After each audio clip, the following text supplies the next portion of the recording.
Bueno, aquí en la Casa del Pueblo de Miraflores y en esta oportunidad con dos queridos amigos, César Gutiérrez, que no necesita mayor presentación, ya todos lo conocen cariñosamente como un excelente profesional, y nuestro querido compañero Enrique Valderrama. Por favor, aplausos para los y el tema del día de hoy, que es justamente análisis del proceso electoral que hemos vivido este domingo 2 de octubre en elecciones municipales y regionales a nivel nacional. Con ustedes, en uso de la palabra, querido César. Gracias Luis. Muy agradecido por la invitación de Luis, Fernando, por la asistencia. Mira, yo vivo 6 cuadras de acá, nunca hay un tráfico local. Me ha sorprendido grandemente, estamos muy ordenados, me ha sorprendido la clínica dental, buena hora y una buena cantidad de gente. Se ve trabajo en el distrito, ¿no? Es evidente. Quiero empezar por el tema electoral, más allá del análisis de López Santiago, ¿no? que lo que se está excediendo en sus afirmaciones. Está tomando una posición de alcalde, ya se cree que pero más allá de eso, quiero ver un contexto nacional para empezar, ¿no? Muchos han hablado del fracaso del gobierno en las elecciones. Y sí, efectivamente, pues el Libre no tenía nada. Postuló en 15 gobiernos regionales, no tenía ninguno. Pero no ha sido el único. Fuerza Popular ha postulado en 18 regiones, tampoco tenía ninguno. Entonces, no solamente es el fracaso del partido de gobierno, sino también el fracaso de Fuerza Popular. Por otro lado, siempre los partidos de gobierno han tenido mayor acogida en las elecciones municipales y regionales. Recordemos el caso de Fujimori. Fujimori en los 90 tuvo 2 postulaciones por personas destacadas de su entorno en las elecciones municipales. Jaime Yoseyama compitió con Alberto Andrade, que el eslogan era con todo el apoyo, decía, ¿no? Y Andrade decía con todo el apoyo, que efectivamente lo ocurrió, que Andrade ganó. Y también fue candidato con Carlos Hurtado, y que también fracasó. Entonces, ya desde los 90, que eran elecciones municipales, no había regionales, había los consejos de administración regional, el gobierno de turno, a pesar de la fortaleza del fujimorismo en esa época, no tuvo mayores resultados. Cuando viene el régimen de Toledo, y se da la primera elección regional y municipal simultánea, que es el año 2012, y eso se da en octubre del 2002, Toledo había entrado en julio del 2001. Igual, fracaso total, Perú no se hizo con nada. Un fracaso total, el Toledo de avalancha electoral del año 2001, y que también lo había tenido en el 2000, y que hay una declararon que la votación con apoyo de apoyo, ¿no? Así ocurrió en ese tiempo. Tampoco tuvo nada. Posterior a Toledo, el mismo gobierno de Lapa, en el año 2006, tampoco nos obtuvo mayores resultados. Posteriormente, los gobiernos que han seguido, ninguno tenía una connotación electoral municipal o regional. No tenía mayor preponderancia. Entonces, decir que el gobierno de turno ha sido un fracaso de varias elecciones, sí. Pero esto ha ocurrido en todas las elecciones desde el año 98, que empezó con este caso Jaime Yoseyama. El gobierno de turno no ha tenido mayor arraigo en provincias, pero realmente unos movimientos bastante mediáticos y que lamentablemente ninguno tuvo el reto electoral municipal y regional que hubiera tenido. Y así que seguimos apuntando. A mí me sorprende mucho el tema del fujimorismo, porque una connotada lideresa de ellos, como es Cecilia Chamón y San Borja, creo que sea no, y el que se ha elegido, el señor Marco Álvarez, que bueno, que es postulado por la Convención Popular. Y ahí viene el siguiente tema. Las personas que han postulado realmente son partidarios, son gente leal a sus partidos. Y yo creo que un caso que todavía lo hablamos con Hernán, María del Mar, que es una, 1.700 electores. 1.600, ¿no? Entonces, en San Mateo, María del Mar ganó Acción Popular. Y Hernán decía, ¿no? Pero es que si una Acción Popular se asumió un partido, yo le decía, no es el único caso. O sea, Marco Valores en Zamora, como Acción Popular. El señor Carlos Canales, que ganó en Miraflores, estuvo muy cerca del partido aprista en la elección del año 2006. O sea, son gente que en cada elección se acerca al partido de todo buscando un logo. Y los partidos que no tienen gente incluyen a las personas en los logos. Eso es lo que viene ocurriendo en las elecciones municipales y regionales. O sea, no hay fidelización por los partidos. O sea, son gente que los oportunismos se suben y se bajan de los logos electorales. Pero más allá de esas grandes cifras del fujimorismo, del propio gobierno, hay algunas cosas que están pasando desapercibidas, pero que tocan la prensa económica. Lo que ocurrió en regiones, por ejemplo, como Arequipa. El presidente regional, que no representa ningún partido de alcance nacional, es un partido regional, lo primero que ha declarado es oposición anti-Amalia. Eso se ha presentado muy poco. Es un nuevo presidente regional. Nuevamente la oposición a un proyecto de inversión, que es un tema complicado. Y el alcalde de Islay, que es la provincia donde se aplicaría el proyecto de María, es un connotado opositor al proyecto de María. Fue de los opositores primigenios del año 2015. Entonces, en ese tema, en el tema minero, por ejemplo, en la región de Arequipa, tenemos un presidente regional y un alcalde provincial opositores a un proyecto. Eso se habla muy poco. Pero no solamente ocurrió allí, ¿no?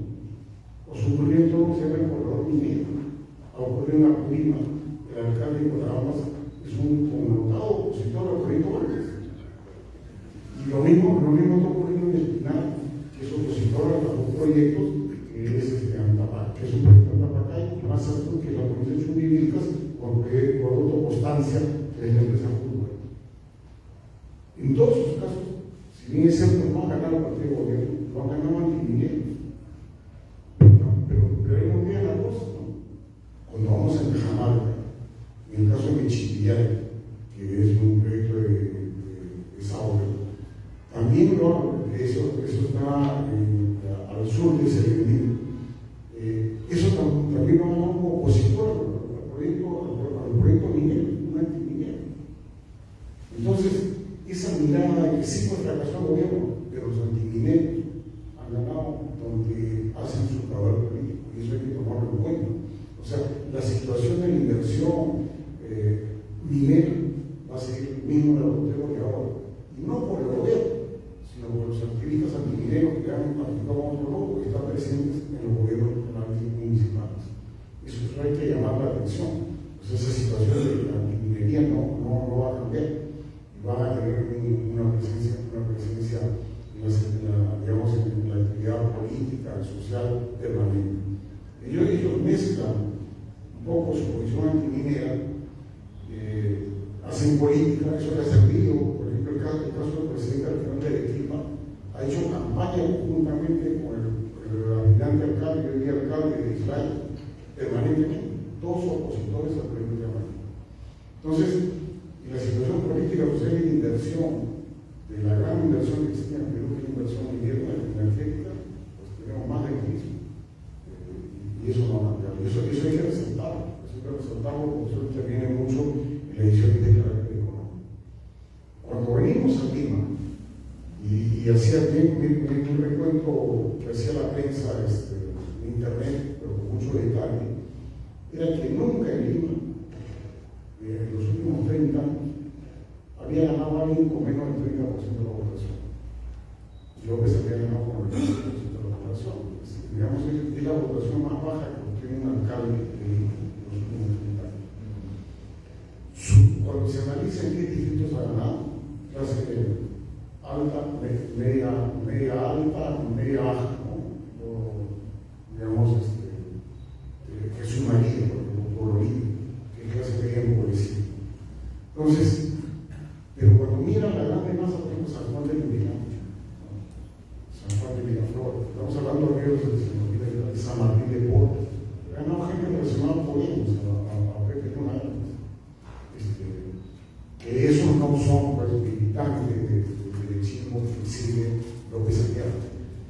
Pero no solamente tenemos el tema de quién ganó y quién no ganó los distritos mayoritarios con mayor corazón, sino también tenemos en la perspectiva de una gestión municipal. Él está convencido que como maneja sus empresas puede manejar una entidad estatal como la municipalidad. Yo creo que está equivocado. Yo tengo un paso por los sectores estatales complicados. Yo soy presidente de San Luis, en 2003, con 30 sindicatos.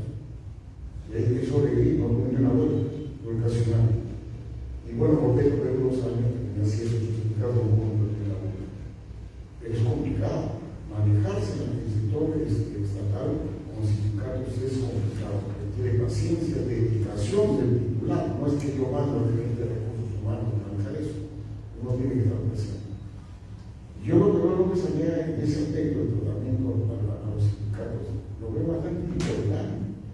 Y hay que recordar que los sindicatos de la Municipalidad de Lima son sindicatos bastante duros, que hicieron la vida bastante difícil a la nueva comunidad que tenía la suficiente paciencia y el negociador. Eso es un escollo que no está tomando en cuenta. El segundo tema que no está tomando en cuenta es el nivel como se maneja al personal inclusive sindicalizado. Él quiere que como en empresa privada, le doy una orden y hay una jerarquía, en ese caso no le despido. En el Estado no es así. En el Estado hay que persuadir. El rango medio de las instituciones estatales son los que manejan al final la institución. Y con ello no se puede confrontar, hay que persuadirlos de hacer las cosas. Porque si una cosa que hay empantanadas en el medio no pasa nada. Yo lo veo a él por su actitud, lo veo confrontando a ese marco medio de la municipalidad. Adicionalmente, eso, el tema más grave que veo es que cuando he hecho todas las promesas que he hecho, que el último video que pasó parecía que estábamos que el Lima iba a ser Dubái en 4 años, ¿no? Y yo he dicho, escrito, digo, si le doy 20 años en el mandato y no llega a ser ni el 10%. Porque no es una afirmación hacia la ligera, porque se me ocurre, porque me cae mal, sino sencillamente porque el presupuesto de inversión de la municipalidad es malo. Son 400 millones de soles al año. Ese presupuesto de la municipalidad de inversión es una ciudad que necesita tantas cosas, tiene tantas carencias. Entonces, si quiero hacer cosas grandes, necesito endeudamiento. Y el endeudamiento requiere 2 cosas: que tenga garantías la municipalidad, que no tiene nada que ponerle garantía. Y lo voy a explicar con detalle eso. Y el segundo es que los endeudamientos, más allá de las garantías que pueda no tener la municipalidad, si una entidad estatal pasa por el Ministerio de Economía y Finanzas, el cual le puede dar garantía, pero garantía que da en la administración pública, en la contabilidad pública se contabiliza como deuda pública. Y este gobierno, al menos con Graham, con el mismo Curcuneo, andan preocupados en bajar el porcentaje de deuda respecto a los ingresos del PBI, el gran porcentaje de deuda por la República. Entonces, dar en este momento garantías para el endeudamiento ya no es tan difícil de contabilizar como deuda. Endeudarse más en efectivo para darle pasar peor. Y eso no lo están tomando en cuenta. Entonces, yo lo veo en el caso de lo que también confrontado con el ministro de Economía y Finanzas ya en el próximo año. Y no está tomando en cuenta algo más importante que obvia mucho los candidatos a las alcaldías de los gobiernos regionales. Cuando postulan, en este caso por ejemplo el año 2022, la elección ha sido en octubre, en noviembre se debate y se aprueba el presupuesto de la República, que ha sido presentado en agosto. Si uno mira lo que le han destinado inversiones en la municipalidad, incluido la municipalidad, es una cantidad mala. Es lo que hay, como decimos, es la discusión del presupuesto, que tratando de minimizar las brechas, y las brechas las están poniendo como deuda. Entonces, todo el 2023 ya hay un presupuesto determinado que se va a discutir durante el mes de octubre y lo que llega hasta noviembre, pero las grandes cifras no se van a mover. O sea, el monto total ha distribuido algo, un jaleo, le quito a ti y le pongo al otro. Pero no se va a hablar de si el que yo vende y ahora voy a meter 400 millones de soles más de inversión en la municipalidad, no va a cumplir eso, el presupuesto de 2023. Entonces, todo el 2023 va a tener que andar con un presupuesto malísimo en inversiones. Y lo que pasa es que la discusión, porque alguien le ha contado, eso son 2 cosas. Yo le he escuchado decir, pero un crédito suplementario. Vamos a explicar cómo funciona un crédito suplementario. Son créditos suplementarios en el presupuesto general de la República, uno tiene unos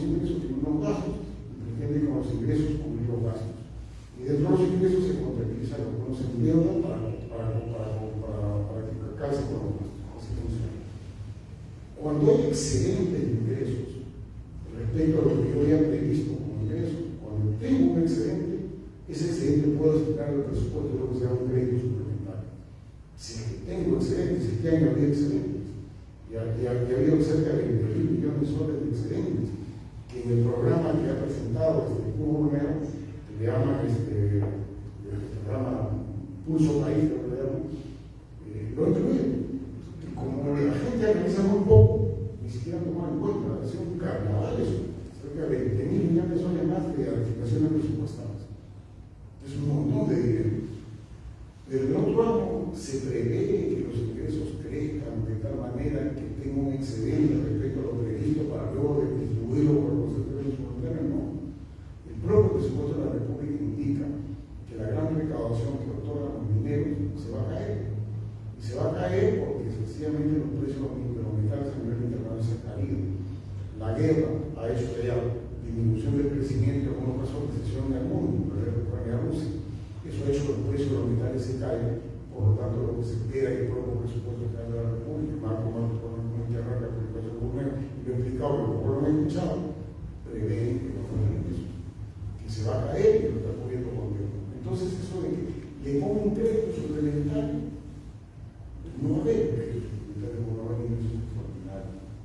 Eso es otro problema que hay afrontado.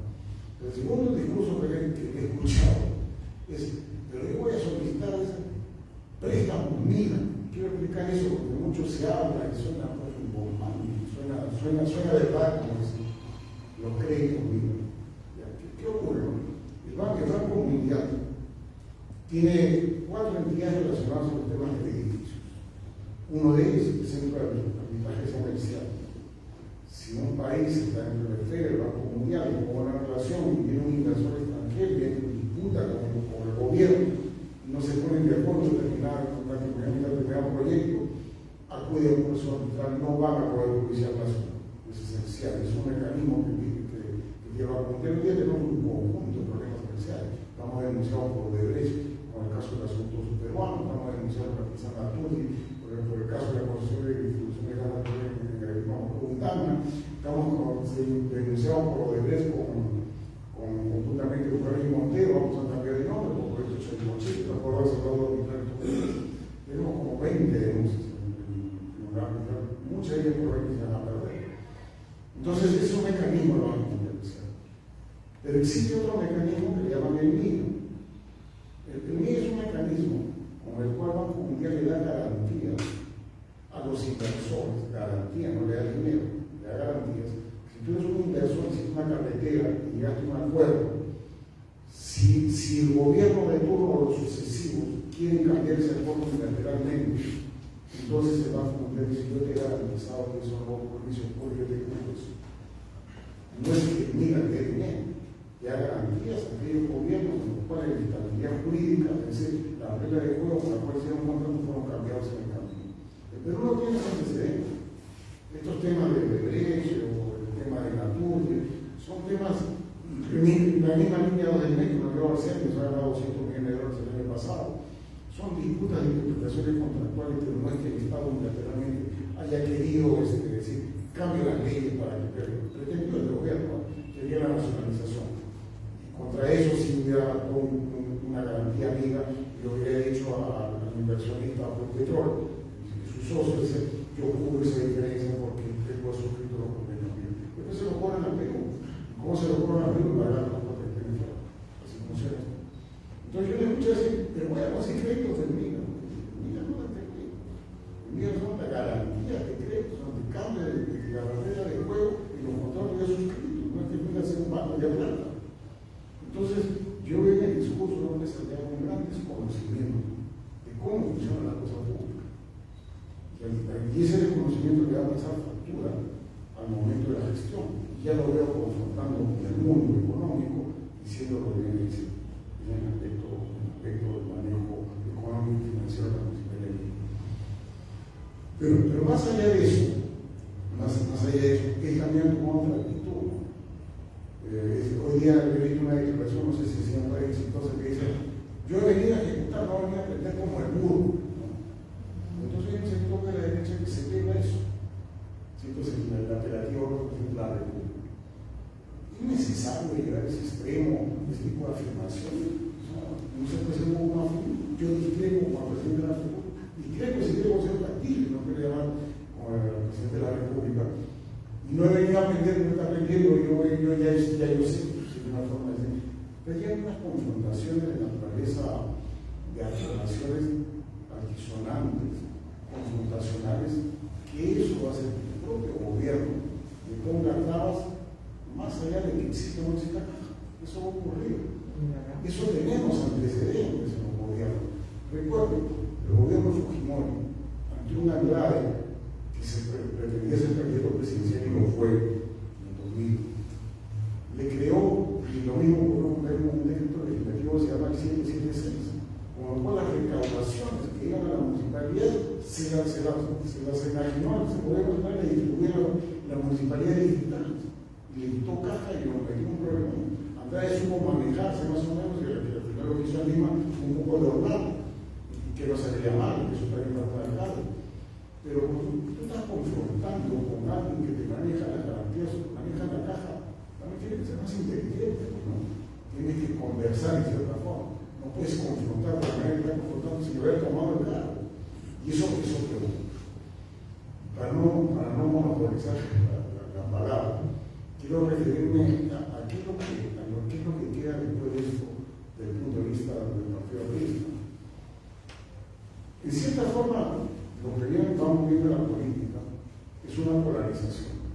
Derecha, López Aliaga, Avanza País, ¿sabes? Realizó por Cabello y por Adriana Tudela, y son más elaborados, son más atrás del resto de los estudios acá. Y luego la izquierda, ¿no? Con dos variantes. La izquierda radical de la Iglesia Roma, que es una izquierda de pensamiento de la época soviética. Yo escuchaba gente que viene de Cuba que dice, ellos mismos dicen, no hay que gritar con Stalin, ni los cubanos, cuando las cosas como se comporta Cerro, y lo que llaman la izquierda caviar. Y vamos a ver qué oportunidades se presentan en ese escenario. Yo lo que veo de López Aliaga, que en sus confrontaciones van a tener el fracaso. Eso es un elemento para la derecha, que se cree muy eficiente en la ejecución de inversiones y que lamentablemente por la razón de muchos años preveo que no va a ir bien. Pero en el caso de la izquierda, uno dice, bueno, la izquierda, la ultraizquierda está representada por la iglesia, no ha fracasado, sí, pero con el efecto, los antiquineros han salido. Hoy día comienza a capitalizar eso no está mal. No es que si era súper izquierda ahora me convencí me paso al centro, no. O sea, ahora he cambiado. Si antes era Castillo, que podía tener una expectativa de confrontación, que es lo que ellos quieren, fracasó Castillo, pero no he cambiado mi pensar, sino la confrontación. Pero ¿por qué te explicaría cómo las manifestaciones que convoca Antonio Humana tienen convocatorias? Porque tienen convocatorias, no es fácil decir.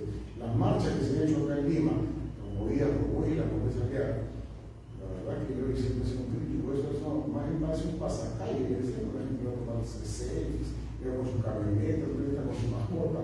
Eso no puede ser manifestación de carácter político, ¿no? Son pasacalles. Entonces, la izquierda está radical, ha cambiado el referéndum, lo cambió Castillo Cerrón, lo cambió por el referéndum y tiene un caudal. ¿A cuánto llegará? Me dicen, solo es el sur. El sur es un tercio del electorado. Y en el norte no tiene, Cajamarca tiene. Y en el oriente, Loreto tiene. Y el resto del país, bueno, puede ser el centro y la derecha. Pero sigue siendo una posibilidad electoral. Que no puede tener puertas a su lado. Créanme la ley orgánica de elección, pero no hemos hablado con 4 años. Yo justo le preguntaba, por favor, ¿cómo es que escuelea con la ley orgánica de elección? Y él mismo dejaba una ventana abierta, pero se puede interpretar. Se puede interpretar. Entonces, por eso la preocupación de Carlos Anderson, congresista líder, que estudió con Podemos, pero ahora trae libre, su preocupación de llevar un proyecto de ley para incluir la postulación, que me parece completamente contraproducente, porque eso significaría más confrontación exterior de miedo en el terreno electoral, en el terreno de la discusión política que eso debería hacer. Ahí es donde hay que ganar. no con vetos legales, que luego se puede levantar por veto legal. Entonces, esa izquierda se mantiene. Y la izquierda cambia. Una de las cosas que dice, ha fracasado esta elección. Y yo le pregunto, ¿cuándo ganamos la elección? Pero se gobernó. La izquierda cada vez no ha ganado elecciones. La izquierda cada vez se ha subido al poder. Toledo no es izquierda carrera. Toledo es una especie de socialdemocracia media remedada, con Kuczynski de jefe de plan de gobierno, con Jaime Quijandría, Álvaro Quijandría, uno líder de energía y su hermano líder de temas agrícolas. Y ese era el equipo que exhibía. ¿Y quién tenía? Bueno, tenía al costado un Neo, y luego una municipalidad así, que yo creo que fue interactuado con Kuczynski, porque era presidente de salud, no trataba como ministro, sino presidente de la República. Me decía, acá es demasiado ortodoxo, me decía, por Neo, no me deja gastar, porque era viceministro de Hacienda. Eso es lo que tenía. ¿Y qué pasó con la izquierda italiana? Se subieron al carro con su discurso de los derechos humanos y con la Comisión de la Verdad. ¿No? El Toledo, debilitado desde el primer año ya, tiene en noviembre ya está en problema. Pensé que el problema con la privatización agrícola, pues sencillamente le dio espacio. Y ese espacio le permitió controlar el Ministerio de Justicia, controlar en cierta forma el Poder Judicial a medias, el Ministerio Público a medias en esa época. Con el gobierno de Ana, por supuesto que los cambiarios se requieren, no tenía mayor plazo. Pero con el gobierno de Ana nuevamente se subió al gobierno. ¿Qué no es complicado? Complicado así llega al dominio completo del Poder Judicial y el Ministerio Público y la justicia la politizan. Hay una persecución judicial a los políticos y ellos obtienen poder. Entonces, desde el 2001 a la fecha, nunca ganaron nada.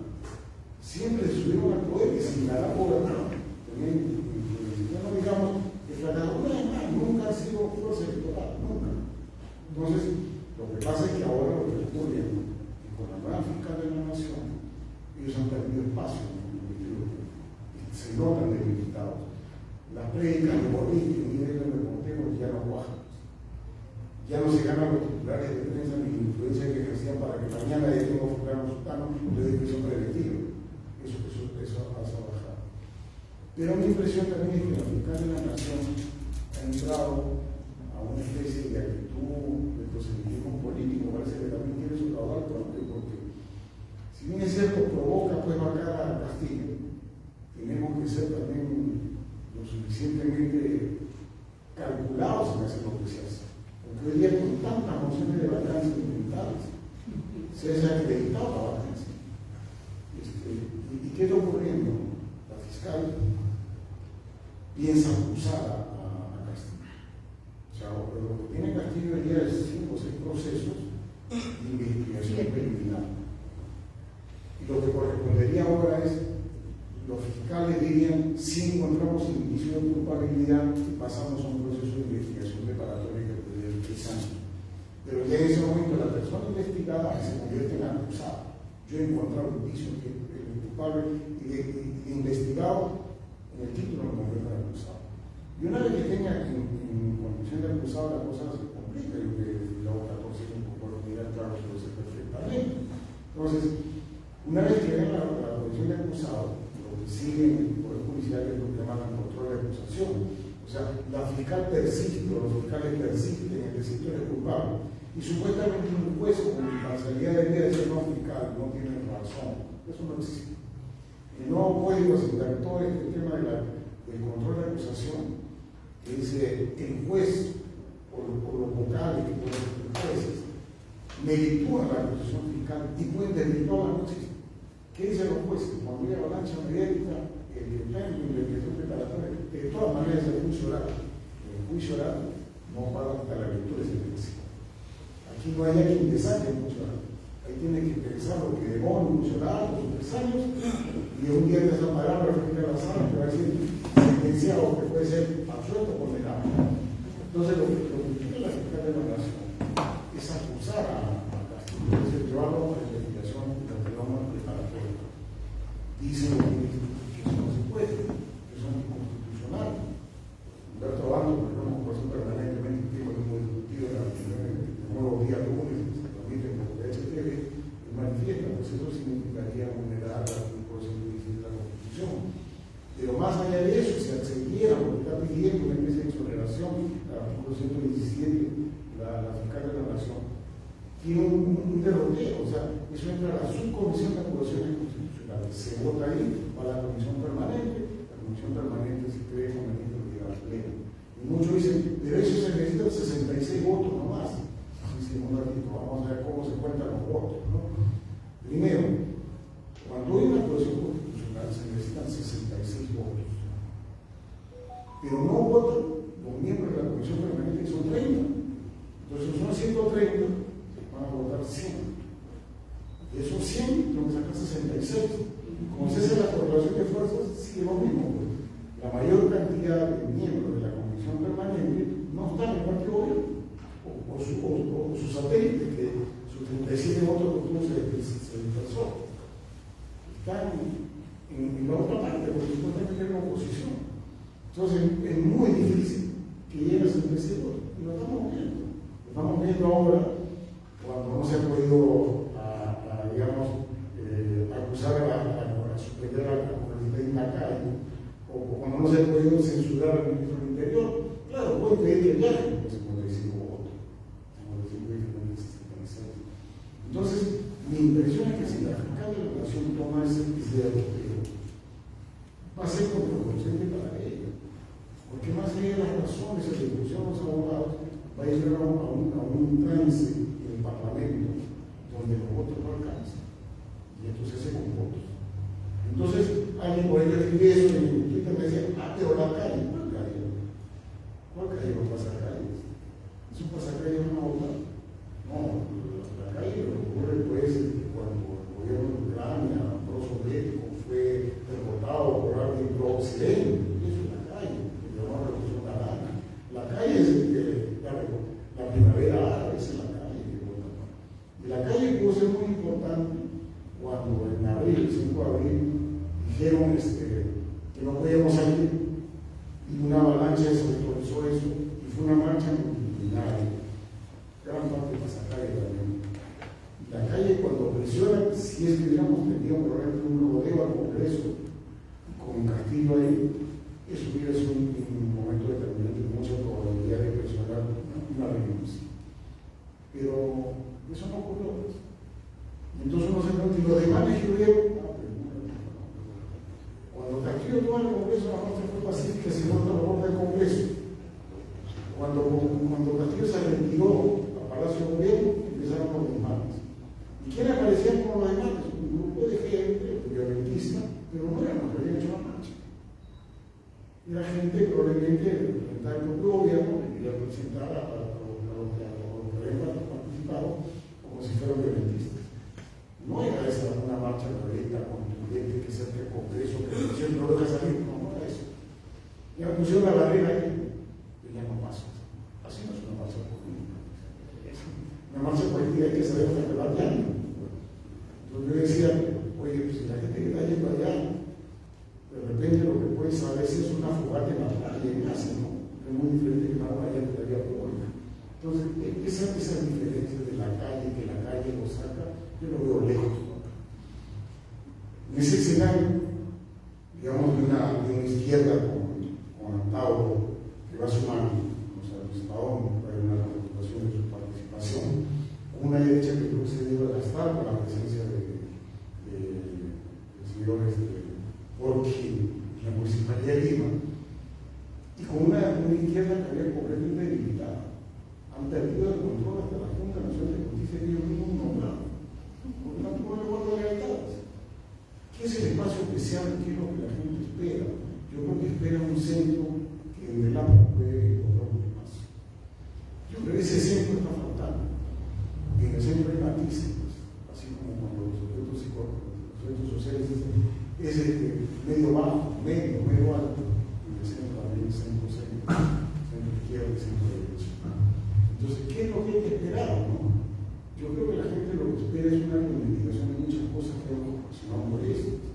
Por ejemplo, el caso del COVID es un elemento determinante de la elección de Castillo. O sea, lo sufrieron las clases medias y hasta las clases altas, que Querían, entonces me tocó venir una gente que quería 100.000 soles, 150.000 soles de garantía. La seguridad social, el hospital no daba la atención, estaban sobrepasados. Esa carencia en la atención de la salud marcó, eso hay que cambiar. Eso hay que ver, digamos, con mecanismos de gestión estatal, empresarial, cómo mejoramos esto. Es una prédica pendiente. Hoy día la seguridad social, yo converso con los presidentes que lo conozco, fue gerente, porque fui presidente, lo veo más preocupado quién vota, porque el gobierno dice vota este, ponga el otro. Se pasa el día en eso, no viene en absoluto la gestión. Si alguno de ustedes se tienen que hacerlo, se dan cuenta de las horas que esperan para una atención o lo mandan, no sé, dentro de 3 meses, una cosa así. Es un tema pendiente en la seguridad social.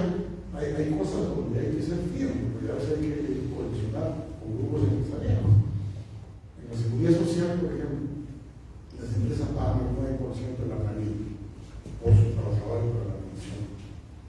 Ya, pero se han olvidado que el 25% ese 9% se transfiere a las empresas prestadoras de salud por un mecanismo que se creó en los años 90 y se queda solamente por el 75% del 9%.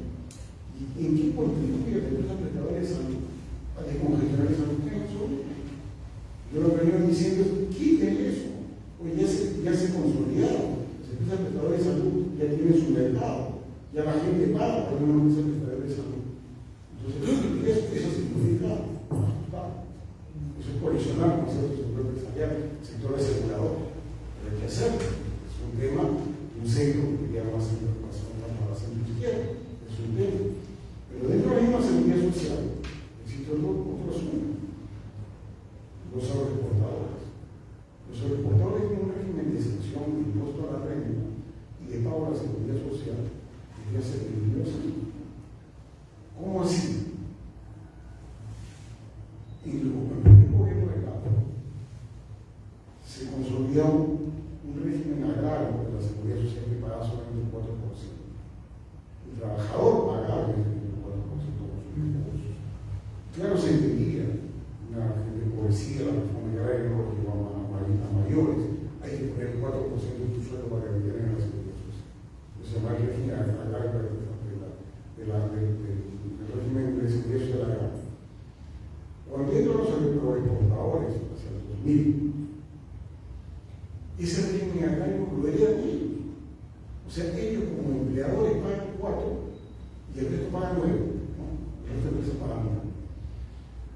Cuando se hizo un balance hace 4 años que invitaron a discutir el tema, que escuchaba la misma discusión que escuchó 20 años antes que era presidente de salud, la misma discusión, los mismos temas, así decían, yo veía al señor Carbone, yo decía el ministro de Salud, ¿no? El señor Vidal, el ministro de Salud, vamos a cumplir con calidad y calidad, eso que yo escuché, eso está limpiando, tenemos soluciones.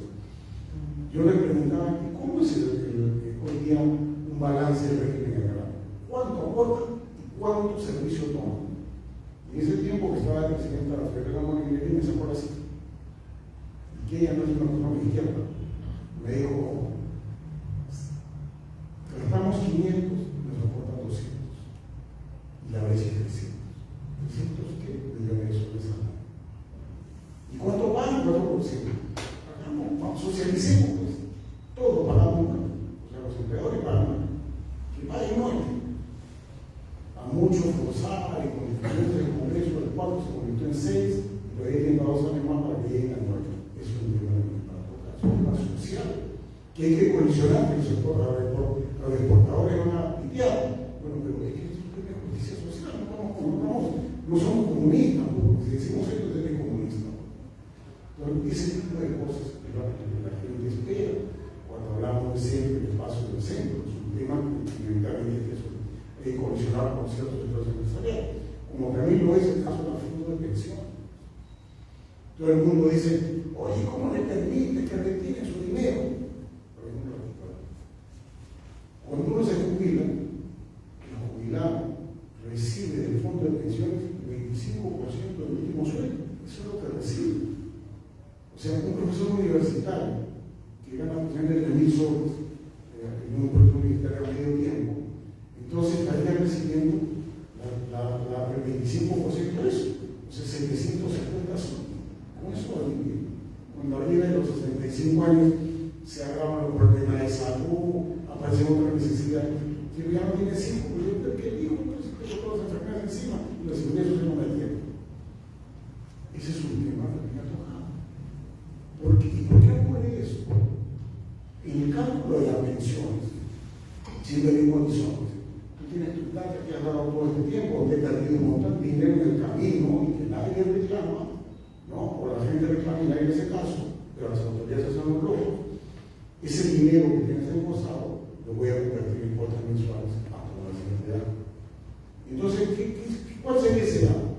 Lo correcto sería la expectativa de vida en Perú, de 79 años, 80.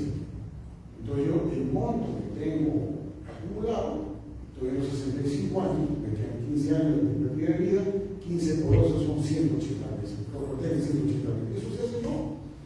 Se han inventado un concepto que se dio en Chile que se llama legado negro, que es cuando una generación de 65 años, el último se muere, tomemos la edad del último que se muere, y eso es el horizonte en el cual te voy a calcular tu pensión. ¿Cuál es esa edad que voy a dar? 110 años. Eso es lo que eso no es una inequidad, eso no es una sal. Ese tema de la forma de pensión y como dice, no, ni de largo plazo. Esos son temas de discusión de una posición de centro. Eso no es expropiatorio, eso es reivindicatorio, por ellos están actuando como profesor. Y cuando hablamos de la rentabilidad baja, no, pero es que no puedes mirar puntual, claro, ¿cómo no va a mirar puntual? Yo, por ejemplo, en el caso, yo soy ingeniero mecánico electricista de actividades petroleras por ya hace 35 años.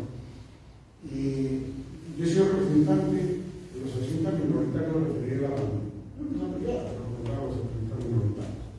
Que no era poca cosa, porque los 80 minoritarios tenían algo así como $300 millones en medios. ¿Y qué ocurría? Ocurría que los directores que están en el directorio de referir a la plantilla, representando las CNT, que eran inversionistas, dieron todas sus acciones en cuando no pasaba nada. La acción costaba 10 soles originalmente y bajó hasta un sol. Y nunca dijeron, bueno, también esto se está yendo al tacho y los pensionistas son los que están perdiendo. Entonces vendamos porque esto se prevé que se cae. No, nunca vendieron. ¿Y cuándo vendieron? Cuando costaba un sol. Así ocurre. Y entonces, la superintendencia de Banco y Seguro quería proyectar los fondos beneficiarios, la superintendencia de la valor de la cartera, no se entera. Cuando mira su fondo de pensiones, se disminuyó el siguiente mes. Eso también es una inequidad y eso es un tema también, es un tema reivindicatorio de centro. Más un libro que es un tema reivindicatorio de centro, como se va a seguir el comunista, voy a tocar el tema del crédito bancario. El crédito bancario son 4 bancos que tienen el 80% de las colocaciones. Y las tasas de interés son altísimas. La de interés de consumo excede el 100%. Y cuando decimos, vamos a discutir cómo hacemos sobre eso, pues es discusión del crédito de consumo arriba del 100%. ¿Cómo hacemos eso? No, es que queremos más competencia. Un ratito. Esto ahí llevamos 32 años que tenemos entrado en más competencia. O sea, no funciona. Entonces, ¿cómo funciona esto? Regulando la cosa que no, eso es el privilegio. Bueno, entonces, ¿por qué no somos mecanismos de mercado? ¿Por qué no hacemos que el Banco de la Nación se mató por el crédito? No, esa no es subsidiaria del Estado. Bueno, pues si involucramos una empresa estatal, habría que potenciarla como el Banco de la Nación, pero depende de la responsabilidad del Banco de turno, compita por la tasa de interés. Eso obliga a los competidores a bajar su tasa. No, eso es privilegio. Eso es siempre socialista, comunista. Mira, que no hace Estado, no. Estoy buscando el propio Estado como un regulador, como un segundo. Finalmente, el caso de la gasolina, que me preguntaban me decían, y las gasolinas no son tan caras. Me decían, las gasolinas son caras, porque el Estado ha decidido subsidiar el diésel, que es el combustible más se usa. Y si el combustible más se usa con unos sectores altamente politizados, que son los transportistas de carga internacional y los transportistas de pasajeros provinciales. ¿Qué ocurre con ellos? Ellos utilizan petróleo y diésel. ¿Cuánto consumen? 122.000 barriles diarios. Toda la gasolina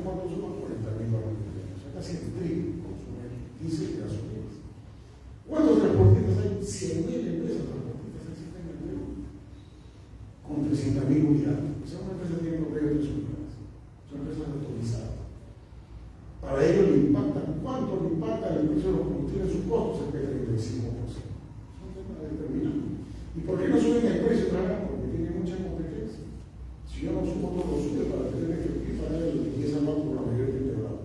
Así funciona. Entonces, ante eso que han hecho, subsidio de la gasolina. Cuando uno mira el subsidio de la gasolina, ¿cómo funciona eso?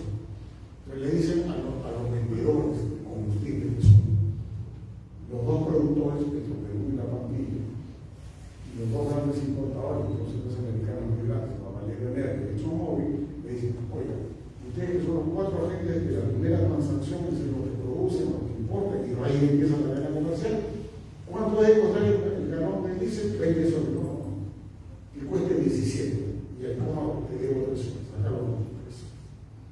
Eso es lo que llaman el fondo de estabilización de precios. Te debo, te debo. ¿Cuándo me devuelven? Por la fecha cierta de devolución. Ahora se han acumulado cerca de 1.500 millones de soles de deuda. ¿Qué quiere Petro? Un ratito, Petro es el 40% del mercado. ¿Qué quieren los privados también? El 60% son los privados. Entonces hay que devolverle la plata, pues. Pero como eso me quita liquidez, porque eso debería tener mi bolsillo 1.500 millones de soles de los 4 agentes, un estatal y 3 privados. ¿Qué hago? ¿Cómo mitigo esa falta de caja? Sube el precio de la gasolina. ¿Y cuánto cuesta la gasolina? 40% más de lo que yo costaba. ¿Cómo soluciono eso? Pone fecha cierta a tus subsidios. Que después de que son 20, no tendrías pretexto para subirme la gasolina del trabajo. Eso sería. Y Petroperú es una empresa estatal que es el marcador del precio del mercado. O sea, no es que regule, sino que digo, oye, Petro, saca un precio competitivo. Con serias limitaciones, porque Petroperú no tiene ni un grifo. Todos esos grifos son identificados por Petroperú, no por el propietario de Petroperú.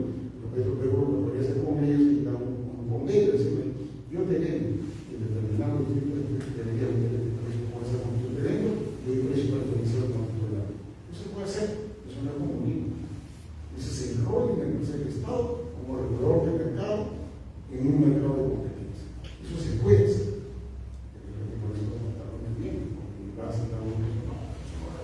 Pero se cambia, ante competencia, ante el abuso. Son temas que hay que hacer. El rol del Estado como un regulador de presupuesto público.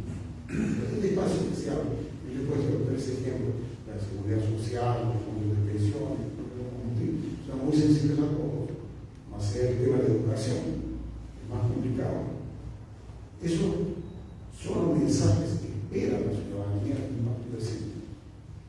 Pero si estamos cuidando, pues, la gallina no puede gobiernos a los empresarios, no queremos confrontar, tampoco está bien.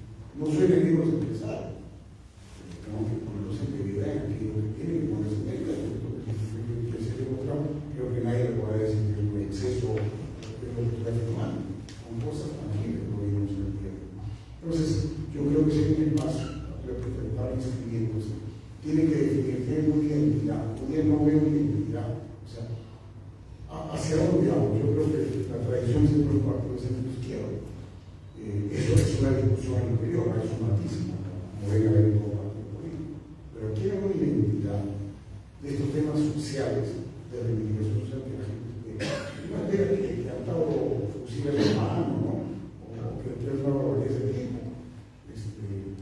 La gente está resentida, la gente espera soluciones de su vida cotidiana, más allá de que haya un trabajo. Y yo siempre creo que son 4 cosas. Algunas actividades que se pueden hacer, creo que son los temas que hay que ver en un escenario después de la electoral municipal, una derecha que no creo que se vaya a desacreditar por todo lo que hemos manifestado, una izquierda en provincia que han relevado a Castillo por Amparo, que va a estar vigente, una izquierda que va a quedar sin peso, que tiene espacio para hacer propuestas que la gente acepte, que no sean traumáticas, pero hay que presentar. Esa idea, eso es lo que yo vengo sosteniendo en lo personal y de lo que creo. Muchos no, tercero, está pasado de la idea. Yo estoy convencido de lo que digo y he participado en representantes privados, he sido director de la parte de Menor, he sido director de la Papilla, he sido director de Perupero. Entonces sé cómo funciona esto. Y lo he vivido, tengo cosas que decir. Y en base a esas cosas que decir, me sigo los temas. Algo de esa afirmación que tú decías. Gracias.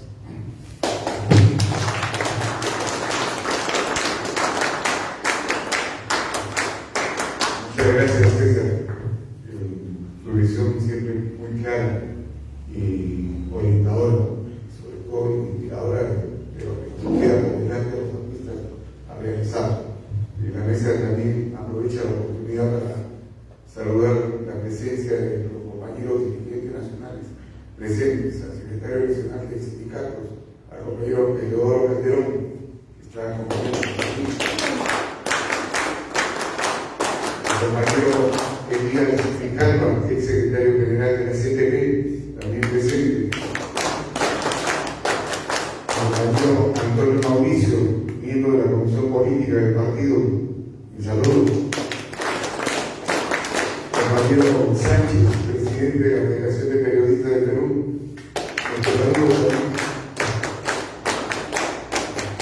Y ahora sí esperamos el análisis y la perspectiva de nuestro compañero Enrique Valderrama.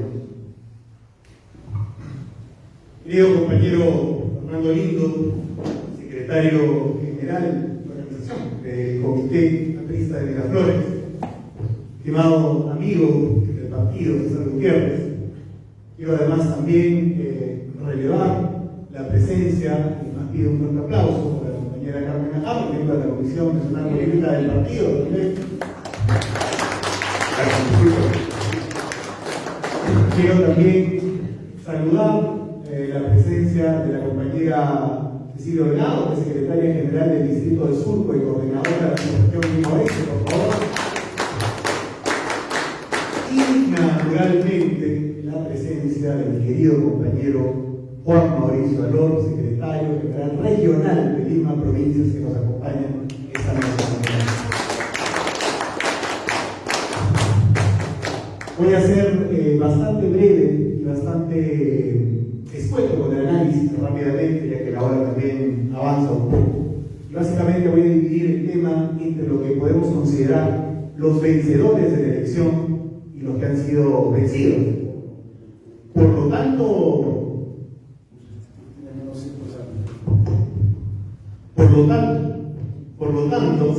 creo importante mencionar que dentro de los principales derrotados, subrayo al gobierno, subrayo la coalición que podríamos entender como Castillo y su proyecto del partido magisterial y del partido como tú, todas las banderas que he intentado colocar en esta elección no han funcionado. Y el partido, porque llegó al poder, Perú Libre, ha obtenido apenas 50 alcaldías distritales, algo bastante poco para la proyección de un partido en el poder. Finalmente, ha obtenido, me parece que una o dos provincias, una de ellas importante, porque es, digamos, un punto ganadero fuerte en el sur, es la provincia de Melgar, en Puno. Pero más allá de eso, considero que ha sido derrotado claramente. En Lima Metropolitana, creo que un candidato que hubiera podido jugar en pared con él, Urresti, perdió por muy pocos votos, es cierto, pero perdió. Quiero señalar además que, si bien el gobierno ha perdido, por ejemplo, en Lima Metropolitana, por quien ha sido electo, por López Aliaga, que estaba con un discurso agresivo de inicio, hay que decir también en el análisis que no ha sido una elección plebiscitaria. Y si ustedes suman el porcentaje de todos los candidatos que no se mostraban anti-Castillo, en realidad las cifras creo que dan, digamos, para esos candidatos un porcentaje mayor que para los que eran abiertamente contrarios al gobierno. Pero en todo caso no han logrado circunscripciones. Creo que es el gran derrotado en líneas generales de la jornada. Pero seguidamente, creo que una fuerza que ha perdido muchísimo es Acción Popular.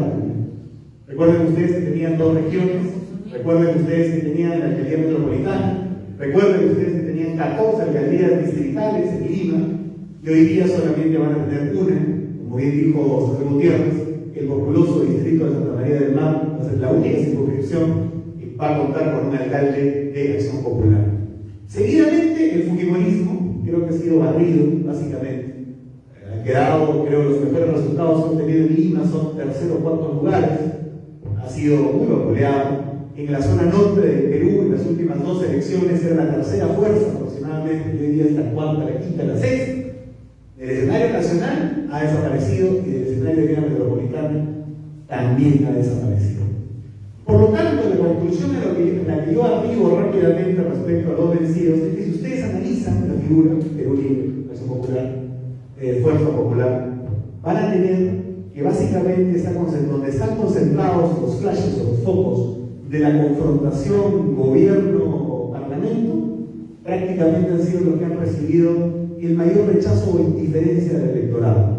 Creo que esta guerra entre ambos poderes, más allá de estar justificado o no, ha terminado haciendo que la ciudadanía empiece a mirar al interior del Perú, sobre todo, otras opciones absolutamente distintas que han quedado evidentemente mal. Subrayo lo de Acción Popular porque creo que el caso de los niños es escrueloso.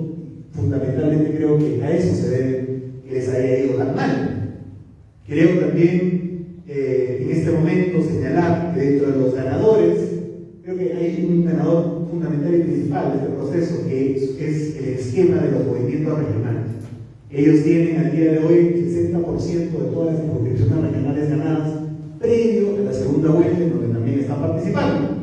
Por lo tanto, los movimientos regionales, para poder aglutinar aproximadamente, después de la segunda vuelta, yo creo que un 70% de las gobernaciones regionales.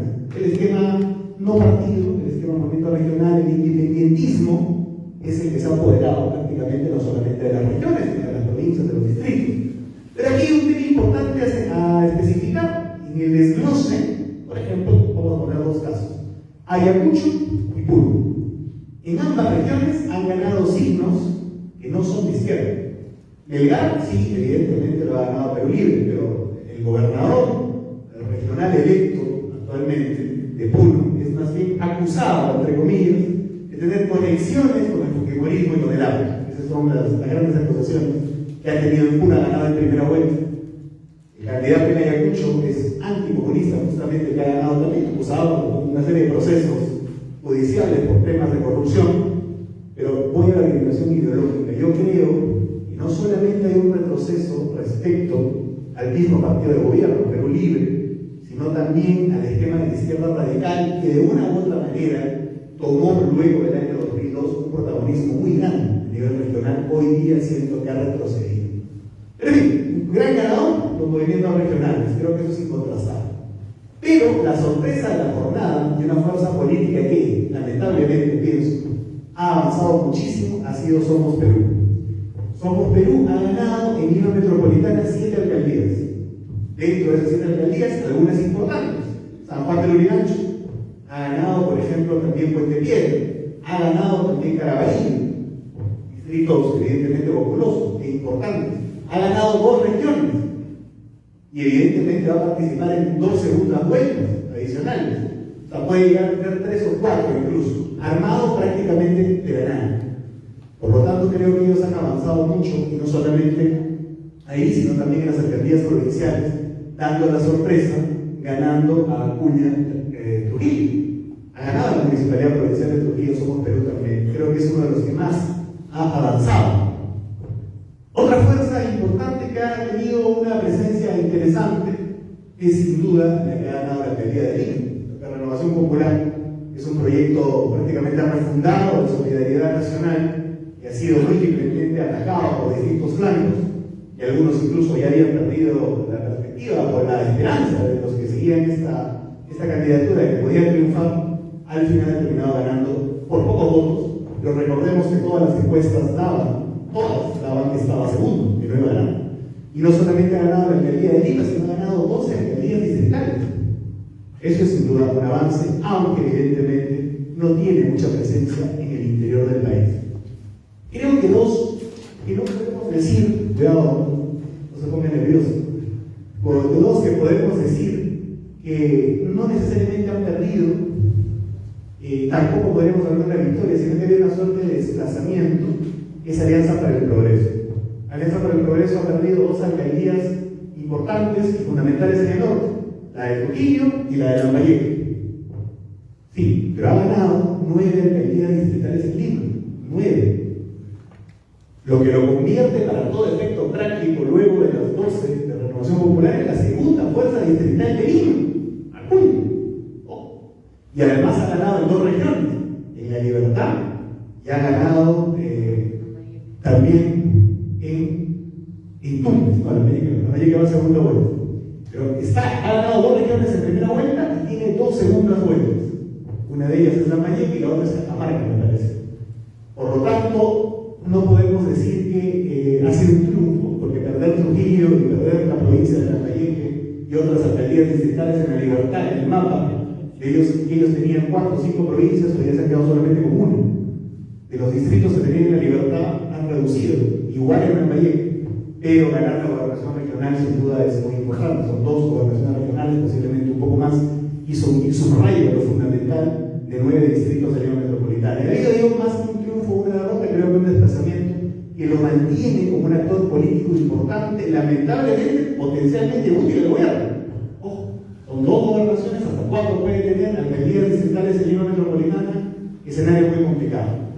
El tema de Podemos pasa por un estancamiento, igual creo que si hay un retroceso claro, ellos tenían presencia nacional, hoy día no la tienen, van a tener 8 alcaldías distritales, pero creo que es un proceso que es un proyecto político que ya está entrando en fase de deterioro. Creo que va a haber un retroceso importante ahí. Hay ahora unas acusaciones muy duras, no solamente sobre Luna Gálvez, sino sobre su hijo.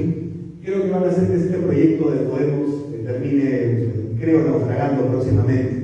Incluso su candidato usual a la presidencia y a la alcaldía de Lima, Urresti, declaró, luego de aceptar los resultados, prácticamente se iba a retirar a cuidar a sus nietos, ya prácticamente afirmando que estaba fuera de la ley electoral.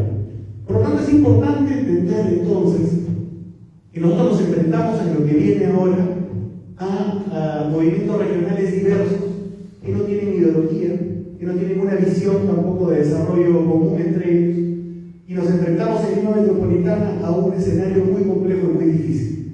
Porque si bien hay una perspectiva de construcción de infraestructura, de adquisición de patrulleros, de motos, que ha dicho el señor López Aliaga, vamos a ver cuál es la perspectiva que va a tener en su interacción con el ministro de Economía, porque está claro que con el presidente no va a tener interacción, y él ha optado por eso. Yo asumo, esperando que Castillo caiga próximamente, imaginando que esa esperanza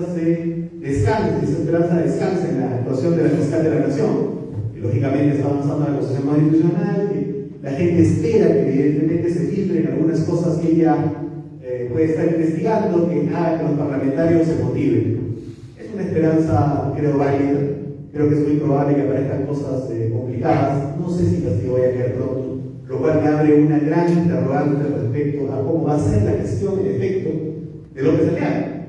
Es muy difícil que te vaya, o que no tengas un manejo, digamos, en lo interno, porque afortunadamente el tema de las alcaldías viene con mayoría incorporada. Puedes ganar por 1%, por 11%, y al final vas a tener igual la mitad más 1 del consejo. Ya que te baje es bastante difícil, aunque en el caso de él, que no ha demostrado precisamente pericia política, no estoy seguro que no vaya a llegar a ese escenario. ¿No? Las cosas, ojalá que no tomen ese camino. Y en el interior, como decía, cosas muy resaltantes y muy complejas, como se ha dicho aquí, el tema de Lima, por ejemplo, la perspectiva, ahí sí claramente de izquierda priminera, y creo que hay que evaluar por dónde se puede realizar una oposición inteligente. Y ahora, respecto a lo que nosotros tenemos que hacer en lo que viene, como partido fundamentalmente, creo en efecto que tenemos que empoderar una agenda social importante, que es lo que nosotros estamos justamente tratando de difundir a nivel nacional en las presentaciones que podemos tener en distintas regiones. Creo que pasa por trabajar aspectos sociales bastante concretos. Creo que el APRA tiene que tener un mensaje para actores sociales muy puntuales. Dentro de ellos, por ejemplo, el tema de la agricultura, de los pequeños productores del campo, me parece fundamental. El tema de los pescadores artesanales, el tema de los pequeños empresarios, fundamental. No sé si han visto, pero hubo una marcha interesante de ellos hace pocos días. Yo creo que ese tipo de sectores son los que merecen en este momento un mensaje de parte del APRA, que no lo tienen ni de parte del gobierno en su ejecución, y lamentablemente tampoco a nivel de producción de leyes en el Parlamento. Hay un gran espacio vacío en el centro, digamos, creo un centro con una mirada de cambio social, y evidentemente no solamente estos bolsones que representan gente concreta, sino también algunos temas transversales. Se ha hablado aquí, por ejemplo, del asunto del energético. Hay algunos temas, como el tema previsional, que también se ha tocado, sobre los cuales el partido tiene que tener una posición clara y que no la tiene, pero esto se extiende a otros temas. Es decir, yo creería más bien que la posición debiera ser contra del abuso de posición de dominio de los oligopolios en el país. Y yo creo que ahí nadie está diciendo nada. La izquierda puede tener proclamas, pero no una medida concreta. Es evidente que, por ejemplo, existe un abuso respecto al costo del crédito financiero, para poner solamente un ejemplo. Y creo que ahí no hay un planteamiento claro de nadie, prácticamente ni siquiera lo está tocando. Creo que el tema, por ejemplo, farmacéutico, el tema de los medicamentos, creo que hay un esquema ahí que también se tiene que trabajar y que nadie está diciendo nada. Por lo tanto, mi mensaje fundamental respecto a lo que tenemos que hacer es empoderarnos de determinados temas de ahora en adelante para poder crecer socialmente. Y eso implica, como digo, la agricultura, los 2.2 millones de pequeños productores del campo, diferente al esquema de la agroindustria, que seguramente la conocen también, que implica 800.000 trabajadores, sobre los cuales ha habido un debate laboral importante. Pero creo que el mensaje del APRA tiene que ir fundamentalmente a los pequeños productores, esos que están abandonados, que esperan la segunda reforma agraria, que en 15 meses no ha llegado, porque Castillo ni siquiera puede comprar fertilizantes. Habla de segunda reforma agraria y no puede ni siquiera poner urea en determinados lugares. Y el tema de los pequeños mineros artesanales, por ejemplo, que son 500.000 familias aproximadamente, como nosotros les ofrecemos una formalización viable. Y el tema, obviamente, también de los pescadores artesanales. No sé si ustedes llegaron a ver, y esto lo he repetido varias veces porque se lo cuento, que gremios relacionados con la pesca artesanal han tenido que ir a protestar a la Embajada de España por el tema del sol. Eso fue coberturado por la prensa, incluso porque ni el Ejecutivo, ni el Congreso, ni nadie les hacía caso. Prácticamente la empresa tampoco. Por lo tanto, terminaron yendo a la Embajada de España para llamar la atención. Hay una desatención total de parte del Estado en estos sectores, y creo que ahí tenemos que empoderarnos, no con un discurso que no sea técnico, que no sea sensato. Tiene que ser un discurso de cambio técnicamente sustentado, orientado al crecimiento de la justicia social. El problema con la izquierda marxista en el Perú, con los radicales, es que frente al dolor de cabeza prácticamente lo que proponen es que te decapiten. Por lo tanto, nosotros tenemos que tener una propuesta de cambio, pero técnicamente sustentada. Y creo que a partir del comité de Miraflores y de la subregión Lima Oeste podemos empezar a debatir estos temas. No digo el agro necesariamente, porque estamos en un contexto aquí donde no veo muchas sangras cerca, pero sí podemos empezar a debatir en el tema de la uso de posición de dominio, por ejemplo, en el tema del costo del crédito financiero, en el esquema previsional, en el esquema de los medicamentos. Por ahí creo que podemos empezar teniendo una posición a partir del cono oeste y evidentemente del gran tema de la seguridad ciudadana. Nadie tiene realmente una propuesta clara. Lo de Oresti era pues, una payasada, sinceramente, ¿no? Ahora creo que lo podemos decir porque ya perdió las elecciones. Él proponía que iba a capturar 200 delincuentes al día, con lo que iba a capturar 6.000 al mes, con lo cual iba a capturar 72.000 al año, 300.000 en toda su gestión. Ahí iba a construir seguramente pues, 5.000 cárceles aproximadamente, ¿no? Iba a convertir Lima en una cárcel. Entonces no tiene sentido lo que estaba proponiendo, era demagogia pura, pero la gente estaba tan urgenciada con ese tema que le creyeron. Ha tenido un 26% diciendo esas cosas. Eso quiere decir que lo que él hablaba, ustedes recordaron las entrevistas, le preguntaban sobre transporte y seguridad, le preguntaban sobre cualquier otro tema y hablaba de seguridad. Y con ese discurso monotemático sacó 26%. Hay una demanda importante y fuerte en el tema de seguridad ciudadana que a nivel de cono oeste y desde el punto estratégico de Miraflores podemos empezar a promover un debate muy importante en ese tema y evidentemente también en algunos otros que podemos propiciar aprovechando aquí el compromiso que puede tener el esquema sindical que está acá presente, como el Carlos, como Leodoro Calderón, como Ángel Sánchez. Creo que podríamos también preparar una palabra desde el punto de vista del partido de un sindicalismo democrático orientado hacia el desarrollo. Aquí muchos seguramente que están acá que conocen Europa, por ejemplo, y cómo funciona con Estados Unidos mismo, cómo funciona el esquema sindical en Alemania, cómo funciona el esquema sindical en otros lados, donde evidentemente tienen participación incluso en directorios, sindicalismo diferente que creo que aquí debemos empezar a impulsar. Por lo tanto, queridos compañeros, pongo sobre la mesa de posición del secretario general y la coordinadora del Lima Oeste la posibilidad de empezar a desarrollar este discurso de cambio social orientado evidentemente al fortalecimiento de la democracia y al empoderamiento de una propuesta centro social como sería la propuesta del Partido del Pueblo. Muchas gracias.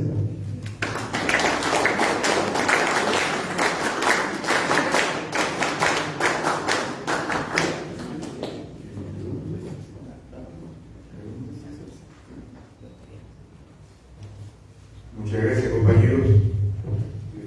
Si desea alguno de ustedes decir que se realizara alguna pregunta al doctor César o al compañero Valderrama. Sí, yo. Sí, al amigo César Gutiérrez de aquí. Señor Gutiérrez, usted ha dicho que no ve con buenos ojos el éxito de la alcaldía del señor López Aliaga por su forma confrontacional. Usted y que tendría problemas para tener recursos económicos, dado que su forma confrontacional le haría de que no consiga. Él asume el 1 de enero. ¿Usted cree que hasta el 1 de enero se mantenga el individuo corrupto del Castillo en el poder? Para sacarlo a Castillo se necesita un voto. No va a ser la preferencia.